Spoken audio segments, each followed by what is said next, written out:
নমস্কার, দেখছেন জি 24 ঘন্টা দুরন্ত দুটো নিয়ে আপনার সঙ্গে রয়েছি আমি শুক্লা। শুরুতে অবশ্যই এসআইআর, চাপ, সামনে ভোট, এই সব নিয়ে সরগরম আমাদের রাজ্য।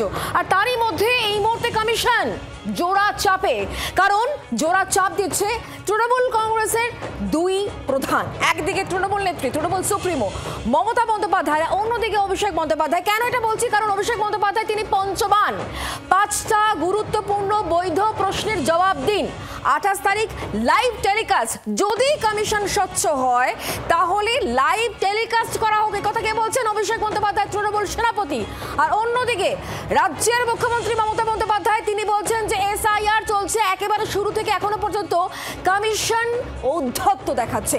ঔদ্ধত্যের অভিযোগ আনছেন তৃণমূল সুপ্রিমো রাজ্যের মুখ্যমন্ত্রী মমতা বন্দ্যোপাধ্যায়। বুঝতে পারছেন এই মুহূর্তে কমিশনের কাছে জোড়া চাপ। একদিকে অভিষেক বন্দ্যোপাধ্যায়, অন্যদিকে তৃণমূল সুপ্রিমো মমতা বন্দ্যোপাধ্যায়। আপনাদেরকে দেখাবো অভিষেক বন্দ্যোপাধ্যায় তিনি কিন্তু আজকে পোস্ট করেছেন, আপনাদেরকে দেখাই সেই পোস্ট, যেখানে তিনি উল্লেখ করছেন যে অভিষেক বন্দ্যোপাধ্যায় বলছেন 28 তারিখ যে সময় দেওয়া হয়েছে তৃণমূলকে, সেখানে লাইভ টেলিকাস্ট করা হল। এই হচ্ছে অভিষেক বন্দ্যোপাধ্যায় পোস্ট, যেখানে তিনি উল্লেখ করছেন 10 জন সাংসদের প্রতিনিধি দলের জন্য সময় চাওয়া হয়েছে এবং তারা ভারতের জনগণের দ্বারা নির্বাচিত প্রতিনিধি। সিইসি, চিফ ইলেকশন কমিশন এবং ইসি অর্থাৎ ইলেকশন কমিশনের প্রতিনিধিদের পছন্দ অনুযায়ী নির্বাচিত করে ভারত সরকার। এর সঙ্গে জনপ্রতিনিধিদের গুলোলে চলবে না, বলছেন কে? অভিষেক বন্দ্যোপাধ্যায় এক্সে পোস্ট করেছেন তিনি। নির্বাচন কমিশনকে স্বচ্ছ এবং সৌহার্দ্যপূর্ণ হিসাবে তুলে ধরাটা ভণ্ডামি ছাড়া আর কিছুই নয়। এরা কেবলমাত্র একটা মুখোশ। অভিষেক বন্দ্যোপাধ্যায়ের অভিযোগ এটাই। নির্বাচন কমিশন যদি সত্যি স্বচ্ছ হয় তাহলে মাত্র 10 জন সাংসদদের মুখোমুখি হতে কেন ভয় পাচ্ছে, এই প্রশ্ন তুলছেন অভিষেক বন্দ্যোপাধ্যায়, তৃণমূল কংগ্রেসের সেনাপতি। খোলাখুলিভাবে সভা করুন, লাইভ টেলিকাস্ট করুন এবং এআইটিসি আপনার সামনে যে 5 সহজ বৈধ প্রশ্ন রাখবে তার খোলামেলা উত্তর দিন। অভিষেক বন্দ্যোপাধ্যায় এই চ্যালেঞ্জ ছুড়ে দিচ্ছেন কাকে? নির্বাচন কমিশনকে। আপনাদের নিশ্চয়ই মনে আছে গত 10 তারিখ সোমবার দিন অভিষেক বন্দ্যোপাধ্যায় তিনি লাইভ একটা মিটিং করেছেন এবং তিনি ভার্চুয়াল মিটিংয়ে 10 জন সাংসদদের একটা টিম গড়ে দিয়েছেন এবং এই যে আন্দোলন, সেই আন্দোলন একেবারে দিল্লি পর্যন্ত পৌঁছে দেওয়ার তিনি কথা বলেছেন। আর অন্যদিকে মমতা বন্দ্যোপাধ্যায় তিনি কিন্তু আজকে সংবিধান দিবসে সংবিধান হাতে নিয়ে সংবিধান পাঠ করেছেন, খানিকটা পড়ে বুঝিয়েছেন এবং তার পাশাপাশি মমতা বন্দ্যোপাধ্যায় তিনি বলছেন যে নির্বাচন কমিশনের এত ঔদ্ধত্য কেন? অভিযোগ তার এটাই। মানুষের গণতান্ত্রিক অধিকার কেড়ে নেওয়া হচ্ছে, ভোটাধিকার কেড়ে নেওয়া হচ্ছে, ধর্ম নিরপেক্ষতা কেড়ে নেওয়া হচ্ছে, জাতি জাতিতে ভাগ করে দেওয়া হচ্ছে, সর্বজাতি ধর্ম বর্ণ নির্বিশেষে সকলে আজকে নিপীড়িত হচ্ছে, নিঃশেষিত হচ্ছে, কুৎসিত ভাষায় আক্রমণ চলছে। মমতা বন্দ্যোপাধ্যায় তিনি বলছেন যে কমিশন এত ঔদ্ধত্য কেন দেখাচ্ছে, এত অহংকার তাদের কিসের জন্য, এই প্রশ্ন রাজ্যের মুখ্যমন্ত্রী মমতা বন্দ্যোপাধ্যায় তার সেই বক্তব্য শোনাব। 48 ঘন্টা বসে থাকতে হলো বিএলওদের শুধু তাদের কথাটা একটু জানাবার জন্য, এত অমানবিক। আমি তো কালকে রাস্তায় আসছিলাম, আমার গাড়ি দাঁড়িয়ে কিছু লোক কিছু কথা বলতে চাইছিল, আমি তো দাঁড়িয়ে কথাগুলো শুনলাম এবং সঙ্গে সঙ্গে তাদের যা যা প্রয়োজন সবটাই করে দিলাম। তো এইটুকু কথা শুনতে 48 ঘন্টা লাগলো, এত কিসের অহংকার? এখানে শেষ নয়, সাধারণ মানুষজন তারা কান্নায় ভেঙে পড়ছেন, হাউ হাউ করে কাঁদছেন। মমতা বন্দ্যোপাধ্যায় নিজে সেটা প্রত্যক্ষ করেছেন এবং সে কথাই তিনি আজ জানিয়েছেন। তার সেই বক্তব্য শোনাব। কয়েকজন যারা ঢাক বাজাচ্ছিলেন তারা কাঁদছিল যখন মিছিল শেষ হয়ে গেছে, তখন আপনারা হয়তো অনেকে দূরে ছিলেন, গাড়িতে ছিলেন, হাউমাউ করে কাঁদছে, বলছে মা বাঁচান। সেই কান্না, বুক ফাটা কান্না, সে আত্মনাদ আপনারা না দেখলে বুঝতে পারবেন না। এবং যারা এটাকে নিয়ে রাজনীতি করছে সেটা আমাদের দেশের পক্ষে লজ্জা। মমতা বন্দ্যোপাধ্যায় একের পর এক অভিযোগে যখন জর্জরিত করছেন, তখন শিলিগুড়ির বিজেপি বিধায়ক শঙ্কর ঘোষ তার বক্তব্য কি, তিনি কি বলছেন শোনাবো তার বক্তব্য। সময় লাগলো বিএলওদের সাথে কথা বলতে, আমার তো মনে হয় 4.5 বছর হয়ে গেল আজ পর্যন্ত কোন রাজ্য সরকারি অনুষ্ঠানে বিরোধী দলের বিধায়ক সাংসদদেরকে ডাকা হয়নি। সেই জন্যই কি উনি এটা আশঙ্কা করছেন যে এরপর এই 2026-এর পরে ওনাদের দলের আর রাজ্যের সরকারে থাকা হবে না, আর ওনারা ডাক পাবেন না, সেই চিন্তা ওনাকে ব্যথিত করছে কিনা আমি বলতে পারবো না। যুযুধান দুই পক্ষের বক্তব্য আপনাদেরকে আমরা শুনিয়ে দিয়েছি এবং এই পুরো বিষয় নিয়ে আমরা কথা বলবো। এই মুহূর্তে আমাদের সঙ্গে রাজনৈতিক বিশ্লেষক ঝন্টু বড়াইক আমাদের সঙ্গে রয়েছেন একেবারে সরাসরি। আমি ঝন্টুদার কাছে আসবো। ঝন্টুদা, দুতরফের বক্তব্যই শোনালাম। একদিকে মুখ্যমন্ত্রী তিনি অধ্যত্বের অভিযোগ তুলছেন, অভিষেক বন্দ্যোপাধ্যায় বলছেন লাইভ টেলিকাস্ট করুন, আর অন্যদিকে শঙ্কর ঘোষের বক্তব্য শোনালাম। কি মনে হচ্ছে তৃণমূল কংগ্রেস এই মুহূর্তে রাজ্যের গণ্ডি পেরিয়ে একেবারে দিল্লিতে এই আন্দোলনকে নিয়ে যাওয়ার চেষ্টা করছে, অন্যদিকে বিজেপি যা বলছে, কিভাবে ব্যাখ্যা করবেন? প্রথম কথা, নির্বাচন কমিশন একটা স্ট্যাটুটরি বডি। তারা কিন্তু নির্বাচনের সাথে যুক্ত পলিটিক্যাল পার্টির মতন অ্যাক্ট করবে এটা আমরা এক্সপেক্ট করতে পারি না, অন্তত সংবিধান তাদের এই ফেরাটা দেয়নি। ফলে তারা প্রেস কনফারেন্স করবে কোন একটি রিজনাল পলিটিক্যাল পার্টির কথা মতো, সেটা এটা অন্তত বাজার গরম করতে বা সমর্থকদের মধ্যে নিজেদের ইমেজ তৈরি করতে বা নন পলিটিক্যাল ইস্যুকে বাজারে তুলে নিয়ে সমর্থকদের মধ্যে হাততালি সাথে মিলানো যাবে না, প্রথম। দ্বিতীয়, নির্বাচন কমিশনেরও কিন্তু দেখো, আমি 2002 নির্বাচন কমিশনের একটা অ্যাক্ট অনুযায়ী কাজটা করেছি, তুমি এই দায়িত্ব নিয়ে বলছি। নির্বাচন কমিশনেরও কিন্তু একটা মানবিক পার্ট আছে, সংবিধানের স্ট্যাটুটরি পার্ট হলেই যে তারা সবকিছু ঊর্ধ্বে তা নয়। বিএলওদেরকে, এটা তো অস্বীকারের জায়গা নেই, তারাও অস্বীকার করছে না যে বিএলওদেরকে কিন্তু ওয়েল ট্রেন দেওয়া হয়নি। আজকে তথ্য প্রযুক্তির যুগে 2002-এর সাথে মেলালে চলবে না। বড় অংশ যেখানে রাজ্যের রিক্রুটমেন্ট নেই, স্থায়ী কর্মচারী নেই, অঙ্গনারী কর্মীদের দিয়ে দেওয়া হচ্ছে। তুমি ভাবো তো, একটি মহিলা, আমি তাদের ছোট করছি না, বাড়ির কর্মরত মহিলারাও ছেলে মেয়েরা খুলে দিলে সেখানকার রিল বানানো ছাড়া বাকি টেকনোলজির এগুলো ভালো করে বোঝে না, সেখানে আপলোড, এটা কিন্তু ভেরি ক্রুশিয়াল পার্ট। এই জায়গাতে আপনি আমাদের সঙ্গে থাকুন। এই জায়গা থেকে রাজ্যের মুখ্যমন্ত্রী মমতা বন্দ্যোপাধ্যায় আশঙ্কা প্রকাশ করছেন। তিনি বলছেন সত্যিই তো একটা আশঙ্কার জায়গা থাকছে। এসআইআর এর খসড়া তালিকা নিয়ে মুখ্যমন্ত্রী মমতা বন্দ্যোপাধ্যায় যে আশঙ্কা প্রকাশ করছেন, তিনি বলছেন যে পুরোটা সিস্টেমেটিক্যালি তো হচ্ছে না, সিস্টেমেটিক্যালি হওয়া দরকার, অপরিকল্পিতভাবে এসআই হচ্ছে। এবং তিনি এটাও বলছেন যেভাবে নাম তোলা হচ্ছে, যে সিস্টেমে কাজ করাচ্ছে, প্রথমত তো বিএলও মানে বুথ লেভেল অফিসারদের একটা হিউজ প্রেশার, তারপরে ইন্টারনেটে আপলোড করতে গিয়ে সেক্ষেত্রে সমস্যা হচ্ছে, মানে টেকনিক্যাল গ্রাউন্ডের কথা তিনি বলছেন। এই জায়গা থেকে মমতা বন্দ্যোপাধ্যায় বলছেন যে অপরিকল্পিতভাবে পুরোটা হচ্ছে। যখন খসড়া তালিকা প্রকাশ হবে তখন দেখবেন কি ভয়ঙ্কর ঘটনা ঘটে, এমনই আশঙ্কা প্রকাশ করছেন রাজ্যের মুখ্যমন্ত্রী মমতা বন্দ্যোপাধ্যায়।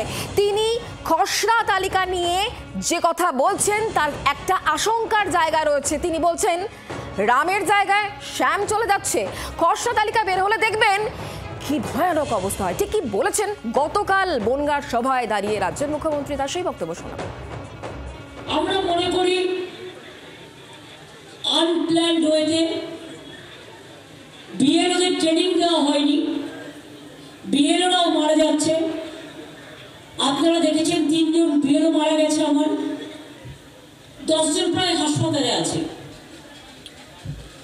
কাল পর্যন্ত 35-36 জনের মৃত্যুও হয়েছে এসআইআর আতঙ্কে। এমনকি রিঙ্কু মৃত্যুর সময়, মৃত্যুর আগে চিঠিটা যে লিখে গেছে, সেটাও লিখে গেছে যে আমার মৃত্যুর জন্য ইলেকশন কমিশন দায়ী। বিএলওদের কি করবে? বিএলওরা আপলোড করতে পারছে না, ইন্টারনেট নেই, হোয়াটসঅ্যাপ নেই, রামের জায়গায় শাম চলে যাচ্ছে। ড্রাফট লিস্ট বেরোলে দেখবেন কি ভয়ঙ্কর ভয়াবহ অবস্থা। মমতা বন্দ্যোপাধ্যায় আশঙ্কা প্রকাশ করছেন, তবে বাকি রাজনৈতিক দলগুলো তারা কি বলছে? বিজেপি কি বলছে, কি বলছে সিপিএম, কি বা বলছে কংগ্রেস? শোনাই পরপর। খসড়া তালিকা বেরোলে ভয়াবহ অবস্থা সত্যিই হবে, সেটা তৃণমূল কংগ্রেসের জন্য, সেটা বাংলার মানুষের জন্য নয়। কারণ বাংলাদেশ থেকে যে সমস্ত মুসলমান অনুপ্রবেশকারী রোহিঙ্গা মুসলমানদের মমতা ব্যানার্জি এখানে এনে পুষে রেখেছিল 4 বছর, 5 বছর, 7 বছর, 10 বছর ধরে, যাদের ভোটার তালিকায় নাম তুলে দিয়েছে, জাল আধার কার্ড করে দিয়েছে, এই দেশেরও নাগরিক তারা, ওই দেশেরও নাগরিক, সেই সমস্ত নাম যখন কাটা যাবে তখন তো স্বাভাবিকভাবেই তৃণমূলের ক্ষেত্রে ভয়ঙ্কর হবে, আর বাংলার ক্ষেত্রে শান্তির ব্যবস্থা হবে। গরিব মানুষ আমাদের রাজ্যে আরো বেশি করে, গরিব উদ্বাস্তু মতুয়া মানুষ, তাদের নানানবিধ সংকটের মধ্যে ফেলা হয়েছে 2003 সালের নাগরিকত্ব আইনে, যে আইনের উনি ছিলেন দেশে তখন সরকারের মন্ত্রী, অটল বিহারী বাজপেয়ী সরকারের প্রস্তাব, এবং উনি সেই কাগজ ছুঁড়েছিলেন যে এখানে বিদেশিদের নাম আছে, অনুপ্রবেশকারীদের নাম আছে। ফলে এসব যা হচ্ছে তাতে ওনার দায় অস্বীকার করার কোনো উপায় নেই। তালিকা বেরোলে 24-এ ভোট দিয়েছে, 21 সালে ভোট দিয়েছে, 19 সালে ভোট দিয়েছে, এমন মানুষের নাম যদি কেটে দেয়, সেক্ষেত্রে দরখাস্ত যেমন করতে হবে তেমন প্রতিবাদও করতে হবে যে মানুষের ভোটের অধিকার কেড়ে নেওয়াটা এটা এসআইআর এর লক্ষ্য হতে পারে না। কে কি বলছে আমি জানি না, কিন্তু একটা জিনিস আমার এটা মনে হয়, আমরা এসআইআর এর বিরোধী প্রথম থেকে এই কথাটা আমরা বলছি, কিন্তু নির্বাচন কমিশন তারা তো সবকিছু জানতেন, তারা কেন হচ্ছে আগে থেকে এসআইআর প্রক্রিয়া শুরু করলেন না? এত কম সময়, ওয়ার বেসিস, এত যুদ্ধকালীন তৎপরতায় কেন? নির্বাচন কমিশনের ভাবা উচিত ছিল যে নির্দিষ্ট 1 মাস ট্রেনিং দিয়ে সবাইকে ইকুইপ করিয়ে তাদের এই প্রক্রিয়ায় অংশগ্রহণ করানো।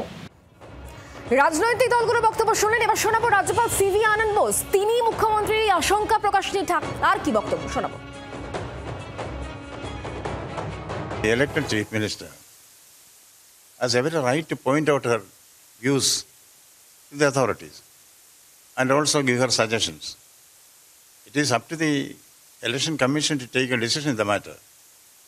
My experience tells me that the Election Commission is not only strong enough, they also take a balanced view. These things will be considered and appropriate action will be taken. আর এই পুরো বিষয় নিয়ে আমরা কথা বলবো। জন্টুদা এই মুহূর্তে আমাদের সঙ্গে রয়েছেন, সরাসরি একেবারে রাজনৈতিক বিষয়। জন্টুদা, মুখ্যমন্ত্রী মমতা বন্দ্যোপাধ্যায় যে আশঙ্কা প্রকাশ করছেন, আপনার কি মনে হচ্ছে এই আশঙ্কার জায়গা কতটা গুরুত্বপূর্ণ, নাকি এটা শুধুমাত্রই রাজনীতি হিসাবেই আপনি দেখবেন? দেখো, দুটোই। উনি তো আর খুব দরদ থেকে এটা বলছেন না। বিএলওদের এই সমস্যা হচ্ছে, আমি তোমাকে বলছি অসীম সমস্যা। আমাকেও একটা অবজারভেশনের পাঠিয়ে দিয়েছি, আমি তাদের রিপোর্টে আমি বলেছিলাম যে এটা অসম্ভব পাহাড় প্রমাণ চাপ।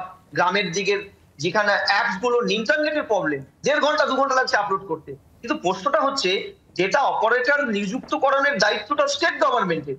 আমরা 2002 এর ডেটা অপারেটর তৎকালীন স্টেট গভর্নমেন্টকে দেখেছিলাম, তখন কম্পিউটার সেই অর্থে আসেননি। যেটা এন্ট্রি করা খাতায় সেটা স্টেট করতো, অর্থাৎ বিএলও করতো না। বিএলও তাদের অ্যাসোসিয়েট দায়িত্ব তাদের দিত। স্টেট গভর্নমেন্ট কেন এই কাজ করলেন না? কেন 18,000-এর ইনামোরেশনের বিলটা এখনো আটকে আছে? প্রশ্ন থাকবে তো। শুধু প্রশ্ন তাই নয়, পার্মানেন্ট স্টাফদের বসিয়ে রেখে কেন আপনি অঙ্গনারী কর্মীদের রিক্রুট করলেন? শুধু তাই নয়, উনি বলছেন রামকে শ্যাম। আমি বলছি রামকে শ্যাম, শ্যামকে রাম, বা বিজেপি নেতাদের 1 কোটি ভোটারের নাম কাটা যাবে, এই তথ্যগুলো পাচ্ছে কোথা থেকে? প্যারালালি বিএলও, আমি তোমাকে স্পেসিফিক বলছি অভিযোগ, বিএলএ তৃণমূলের বিএলএদের মোবাইলে যখন এই একই জায়গাগুলো দাঁড়িয়েছে, তারা কিন্তু একটা দিদির দুধ অ্যাপ করে নিয়েছে। বিএলও যতই প্রবলেম করুক না কেন, সমস্যার রাষ্ট্র সমাধান যে এখন নেই সেটা আমরা পুরো বুঝতে পারছি। অনেক ধন্যবাদ আমাদের সঙ্গে সরাসরি থাকার জন্য। তবে হ্যাঁ, বিএলও অধিকার মঞ্চ তাদের যে অবস্থান, সেই অবস্থানে এখনো পর্যন্ত তারা অনার রয়েছেন। এত কম সময়ে ফর্ম সংগ্রহ বা ডিজিটালাইজ করা যায় না, এর জন্য অন্তত পক্ষে 31শে ডিসেম্বর পর্যন্ত সময় দেওয়া হোক, এই কথাই তাদের তরফ থেকে জানানো হচ্ছে। বহু মানুষের নাম বাদ পড়ে যেতে পারে এমন আশঙ্কা থেকে যাচ্ছে, এই আশঙ্কা তারাই প্রকাশ করছেন, এমনটাই দাবি করা হচ্ছে বুথ লেভেল অফিসারদের সংগঠনের তরফ থেকে। 9 ডিসেম্বরে খসড়া তালিকা নিয়েও আশঙ্কা প্রকাশ করছেন তারাই। এই হিউজ যে কাজ, আমাদের এই ডেডলাইন একটা দিচ্ছে বলেই আমাদের পক্ষে এই কাজটা একটা প্রেশারের মতন মনে হচ্ছে। এটা অ্যাকচুয়ালি কিন্তু যদি সঠিকভাবে, আর সবথেকে বড় কথা, এখন আমরা সবাই মিলে বসে কাজ করছি, এই মঞ্চেই বসে আমরা কাজ করতে গিয়ে দেখছি অ্যাপ একেবারেই কাজ করছে না। যতক্ষণ না এই অ্যাপের সমস্যার কোনো সমাধান হচ্ছে, ততক্ষণ পর্যন্ত ডেডলাইন অনুযায়ী কোনোভাবেই কাজ করা সম্ভব না।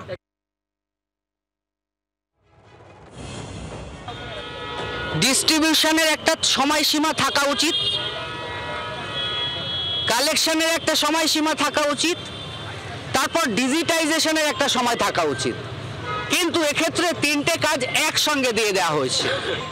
তার ফলে যে মানসিক চাপ তৈরি হচ্ছে, এর জন্য আমাদের বিএলওরা যারা আজকে অসুস্থ হয়ে যাচ্ছেন, মারা গিয়েছেন, তাদের মানসিক চাপের ফলে অনেকের শারীরিক সমস্যায় ভুগছেন, তাদের অধিকার রক্ষার জন্য আমরা এখানে অবস্থান করছি।